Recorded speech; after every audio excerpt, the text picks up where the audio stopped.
절에 보면 그리스도 예수의 종인 너희에게서 온 에바브라가 너희에게 문안하느니라. 그가 항상 너희를 위하여 애써 기도하여 너희로 하나님의 모든 뜻 가운데서 완전하고 확신 있게 서기를 구한다. 이렇게 돼 있죠. 우리가 완전하고 확신 있게 서 있기를 누구보다도 원하시는 게 하나님이십니다. 그래서 우리가 일단 이렇게 될 수 있는 그 자체가 믿음인 것이죠. 하나님이 아브라함에게 약속하신 것이 바로 너가 의롭다 할 수 있는 것이 바로 믿음이다. 아브라함은 바랄 수 없는 중에 바랄 수 없는 상황인데도 불구하고 믿었죠. 그 믿음을 하나님은 의롭다 했습니다. 그 믿음이 결국 다른 사람들은 다 무시하고 또 비웃었겠지만 그 믿음의 그 당사자인 아브라함은 그것 가지고 하나님이 네 옳다 이렇게 의롭다 함을 얻었습니다. 그러니까 하나님 보시기에 하나님의 약속, 약속 중에 약속은 그리스도인데 하나님의 약속을 믿는 사람이 하나님 보시기에는 옳은 겁니다. 만약에 옳다 그르다를 만약에 구분을 하게 된다면 믿음이 옳은 거죠. 그 믿음은 내 자의적인 믿음이 아닌 하나님의 약속. 분명히 아브라함은 아들을 주신다라고 하는 것이 처음에는 잘 안 믿어지잖아요. 근데 그게 약속이 믿어진 거예요. 하나님의 약속 말씀이 믿어지는 거예요. 하나님의 말씀이 맞기 때문에 그 말씀을 믿은 그 사람이 옳은 거죠. 생각해봐라. 네 75세가 넘었고 이제 거의 100세가 다 되는데 아들 낳을 수 있겠냐? 네 부인을 봐봐라. 이제 90이 다 돼갔는데 이게 낳을 수 있겠냐? 그렇게 과학적으로 의학적으로 여러 가지 따지면 그 따지는 사람이 말이 맞아요. 그죠? 그런 일이 없으니까. 근데 그렇게 따지는 사람들을 또 향해서 하나님은 그게 옳은 게 아니다. 아브라함에게 네가 믿었구나. 내 약속을 하나님의 말씀을 믿었구나. 그게 옳은 거야. 이렇게 하나님이 판결을 내신 거죠. 그러니까 우리는 하나님의 일꾼들은 다른 게 아니라 하나님의 말씀을 믿는 사람이다. 하나님의 약속을 믿는 사람이다. 그래서 예전에 그 광야에서 그 약속을 진짜 믿은 사람만 들어갔잖아요. 믿지요 하면서 안 믿는 사람 굉장히 많은데 저 모르십니까? 믿습니다. 여러 가지 예를 다 얘기를 하는데 진짜 믿은 사람만 들어갔어요. 사실은 여호수아 갈렙 들어갔죠. 라합도 낄 수 있는데 이게 이방 여자인데 언약을 처음부터 들어본 적이 없는 사람인데 소문으로만 들었는데 그 약속을 하나님 믿어진 거예요. 그 약속 가나안 땅 들어가겠다라고 하는 그 약속을 그 가나안 땅 여리고 여자인 이 기생이 믿었다니까요. 하나님 보시기에는 그 라합, 기생인 라합이 맞은 거예요. 왜냐하면 하나님의 약속을 믿었으니까. 따지고 보면 잠깐 이렇게 생각해 봤는데요. 아까 우리에게는 기생 라합이 나중에는 진짜 다윗의 고조 할머니인가 그렇게 될 겁니다. 진짜 다윗의 할머니가 돼. 그 여인에게서 다윗이 나왔습니다. 그러니까 이게 도대체 있을 수 없는 얘기인데 사실 그렇게 됐다. 왜냐하면 하나님 보시기에는 아무리 행실이 맞고 행실이 뭐 좋고 훌륭하고 막 법 없이 살 사람이라 할지라도 하나님의 약속을 믿지 않으면 틀린 것이야 라고 그렇게 얘기하시는 거고요. 아무리 뭐 야곱과 같이 참 이 사람은요 막 평생 속고 속이는 그 인생을 살았는데 말이죠.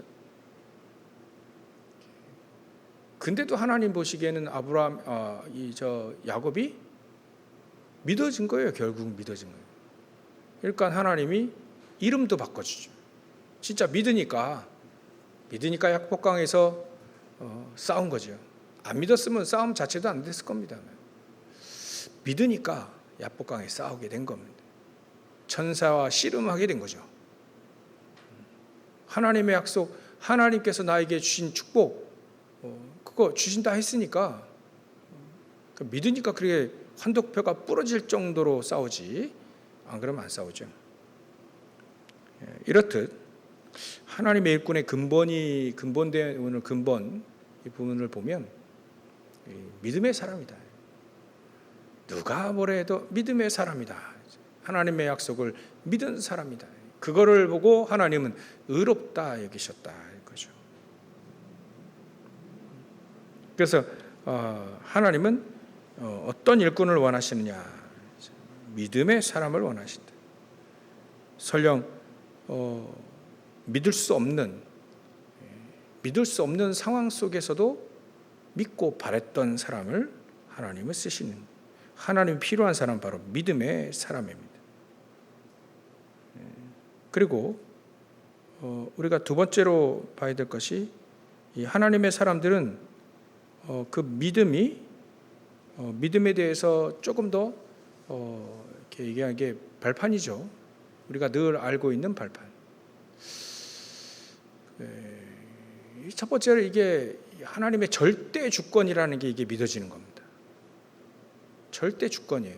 하나님은 절대 주권을 가지고 우리를 인도하고 계시죠. 사람들이 요셉을 볼 때에는, 노예로 끌려간 요셉을 볼 때에는 너 망했어라고 얘기할 수 있죠. 마치 예전에 욥이 그랬지 않습니까? 욥이 믿음이 좋았는데 사단이 옆에서 이렇게 욥을 시험해 보자 이렇게 하나님께 건의하잖아요. 근데 결국은 그게 욥기의 내용이 결국은 한 차원 더 뛴 요셉이 이제는 욥이 이제 내가 말로만 들었던 그 하나님을 믿는 믿음에서 이제 확실히 귀로 듣고 눈으로 보고 확실한 믿음이 더 됐다 이거예요. 하나님 보시기에 뭐 시험할 필요가 뭐가 있겠냐. 만약에 시험한다면 그 목숨만은 건드리지 말고 한번 해봐라. 결국은 하나님의 말씀이 맞죠. 욥은요 믿음의 사람이니까 굉장한 어려움을 당합니다. 상상치도 못할 어려움을 당하죠. 자식들이 다 죽고 가지고 있는 모든 거 다 날리고 자기 자신까지도 이제 더 이상 희망이 없을 만큼 중병에 병에 시달리고 말이죠.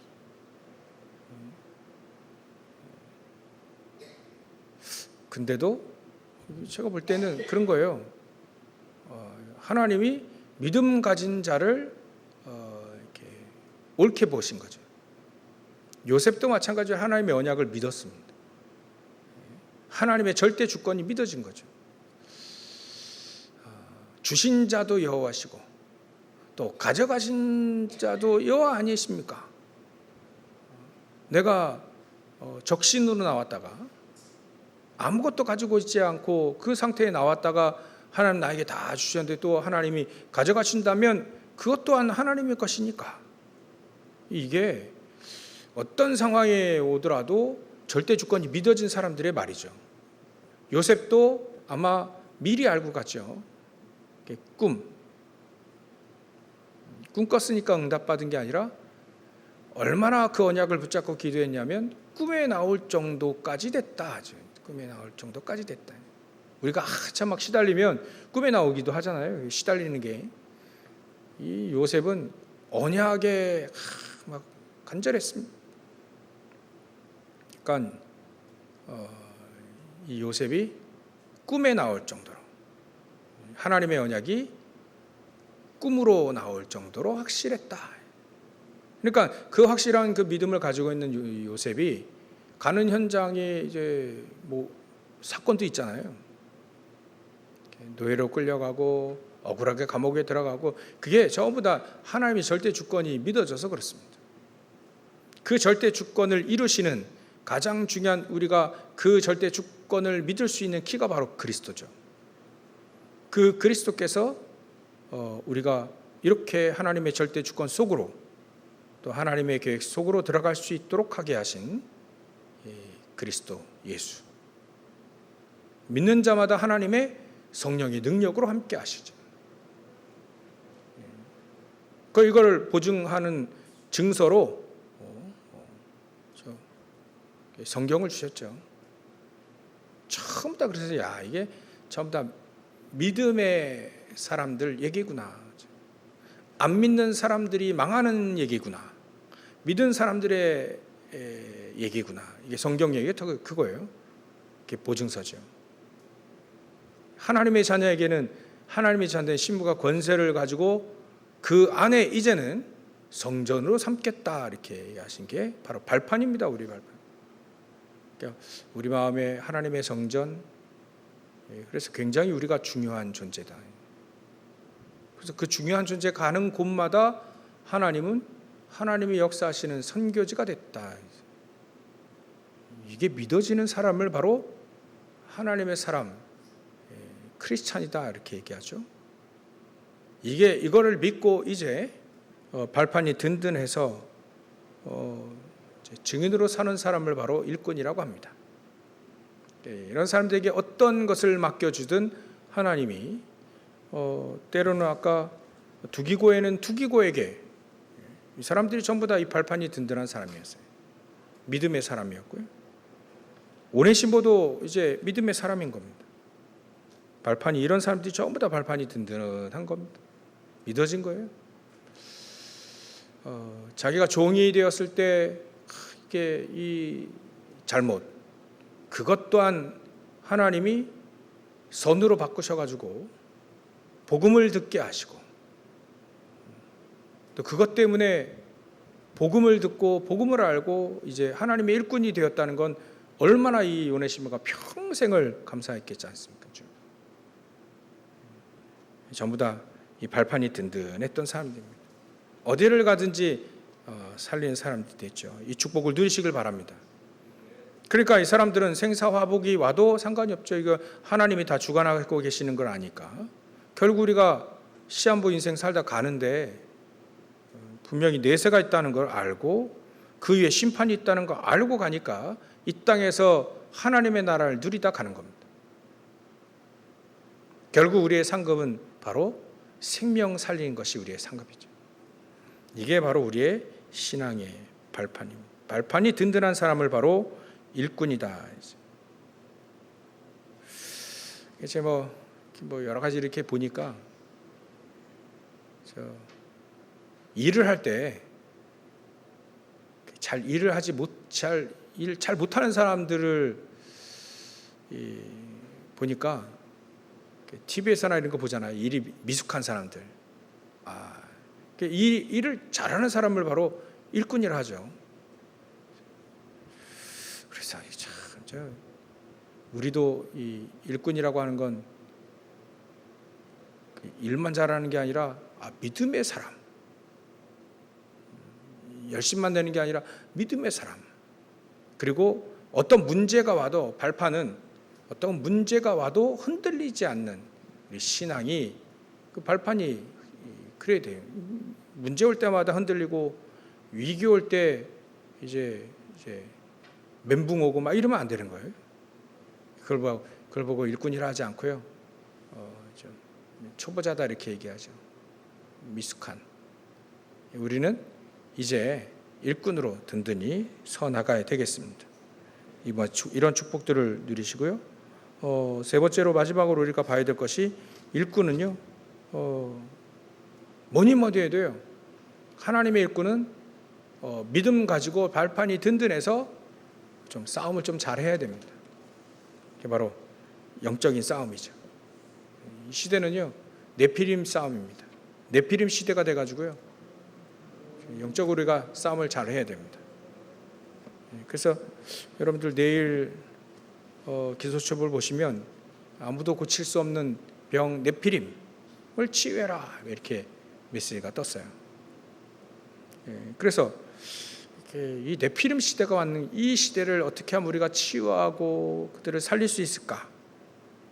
우리가 근본적으로 아까 근원적으로 믿음과 또한 발판이 든든한 우리가 하나님의 자녀로서 하나님의 성전으로서 우리 안에 성령께서 성부 하나님 말씀과 절대 주권을 가지고 또 성자 예수님은 모든 것이 가능할 만큼 믿음으로 가능할 만큼 모든 문제 해결하신 구세주인 그리스도로 우리와 함께 하시고요. 하나님의 능력으로 우리와 함께 하시는 이 부분이 근본적인 부분들이 믿어져야 이게 치유가 되시는 거예요. 그래야 발판이 든든해지고 그 사람들은 이제 싸울 준비가 된 거죠. 영적 싸움 승리할 수 있도록 준비가 된 겁니다. 이제는 우리 영적 싸움은 흑암을 꺾는 또 현장에 우리가 흑암을 꺾은 일단은 우리가 메시지 많이 들었기 때문에 우리 안에 사단이 있을 수는 없지만 사단이 쳐놓은 그 망대 견고한 진에 걸려들 수 있습니다. 그거부터 박살낼 수 있는 흑암을 꺾을 우리에게 권세 또 때로는 권능이라 표현했죠.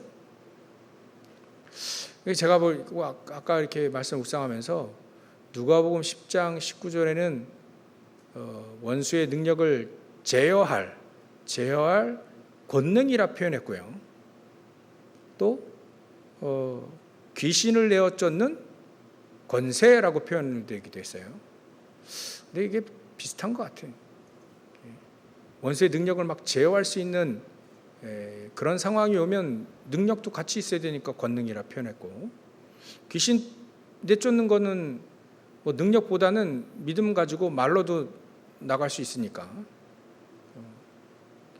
내쫓는 거예요. 내쫓는 거. 좌우하는 게 아니라 내쫓는 건 뭐 권세로도 되는 겁니다. 하나님이 주시는 권세. 원래부터 그게 하나님이 우리에게 주신 거니까. 권세든 권능이든 우리에게 주셨다. 이것 가지고 현장에서 흑암을 꺾을 자격이 있는 자로 우리를 불렀죠. 그걸 바로 일꾼이라고 합니다. 그래서 일꾼이라고 한다면 흑암 꺾을 자격이 있기 때문에 지상 최대의 이 사건인 그리스도를 우리에게 보내주시겠다고 약속하신 그 언약, 그리고 진짜 그 그리스도께서 오셨죠.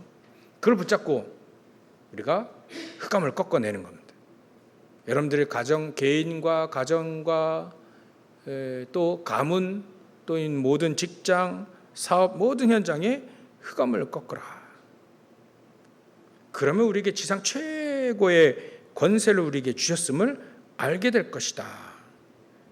그러면 우리에게 일꾼들은 지상 최대의 응답을 또 받고 누릴 수 있게 됩니다. 이 권세와 권능 가지고 모든 있는 현장마다 하나님의 은혜가 임하게, 나라가 보좌의 축복이 임하게 될 거니까 그렇습니다. 그래서 이거 가지고 사실 현장에서 싸워가지고 이긴 사람들이 굉장히 성경에 많이 나와 있죠. 전부 다 그 얘기입니다. 현장에서 흑암과의 싸움에서 이기는 거예요. 그래서 저와 여러분들이 이런 축복을 같이 누리는 겁니다. 일꾼은 영적 싸움에 능한 자다. 또 일꾼은 뭐니 뭐해도 믿음의 사람인 거예요. 일꾼은요 단단해야 됩니다. 어떤 어려움이 와도, 문제가 오고 위기가 와도, 또 특히 갈등이 와도 흔들리지 않고 하나님의 말씀을 믿고 또 그 믿음을 의지해서 사는 거죠. 이런 일꾼들, 이런 축복들을 온전히 다 누리시기를 주의 이름으로 축원합니다. 그럼 결론 이렇게 내야 됩니다. 그래, 우리를 일꾼으로 우리를 부르셨기 때문에 일꾼에게는 뭐를 원하신다 했죠? 충성을 원하신다 했죠.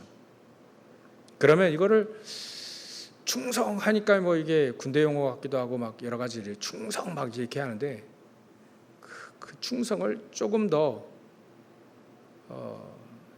한자로 풀이해도 의미가 있긴 하지만 저는 이게 충성이라는 부분을 어떻게 봤냐면 이번 주 메시지 흐름 따라 어떻게 봤냐면 그래, 나를 하나님이 저와 여러분들을 우리를 응답의 주역으로 부른 거 아니냐. 그게 바로 응답의 주역이니까 응답의 주역으로 우리가 든든히 서가는 것이 그게 바로 충성 아니겠나. 그러면 거기에 하나님은 축복을 몰아오시게 되어 있죠. 그래서 우리는 기도의 사람이 되면 됩니다. 전부 다 기도의 사람이 됐어요. 응답의 주역이라는 사람을 알고 믿고 있는 사람은 기도의 사람이다. 그래서 기도하시면 됩니다. 응답의 주역으로 우리를 부르셨고 거기에 마땅히 기도로 나간다면 충성이라고 하는 건 따라오는 거잖아요. 충성을 하나님이 강요하는 게 아니고 충성할 수밖에 없는 응답을 주시니까 그걸 가지고 가는 거죠. 그 사람 보니까 믿음의 사람이었던 거고요. 기도의 사람이었던 거고요. 그렇게 해석하셔서 기도의 사람 되시기 바랍니다. 응답의 주역으로 현장에 쓰셔서 일꾼으로 부르신 원하셔서 부르신 그 하나님을 기쁘게 하는 저 여러분들 되시길 주의 이름으로 축원합니다. 기도하겠습니다. 하나님께 감사와 영광을 돌립니다. 우리 금요 기도에 모인 저희들에게 하나님 믿음의 역사 속으로 늘 들어가게 하시고 또 우리 신앙의 발판이 든든하게 이제는 우리의 근본적인 부분들이 치유되어지고 그래서 영적 싸움에 승리하며 현장에 있는 모든 흑암과 저주의 색들이 완전히 결박되고 무너질 수 있도록 하나님 우리가 믿음 위에 설 수 있도록 응답의 주역으로 설 수 있도록 응답하시고 역사하실 줄 믿습니다. 오늘 이 비밀을 가진 우리 귀중한 성도들 같이 기도할 때 하나님 합심하여 기도할 때 두세 사람이 함께 있는 곳에 우리 주님 함께 하신다 약속했사오니 우리의 기도를 들으시고 응답하시고 특별히 우리가 응답의 주역으로 설 수 있을 만큼 저희들에게 응답을 먼저 저희들에게 부어 주옵소서. 거룩하신 예수님의 이름으로 기도 올리옵나이다. 아멘.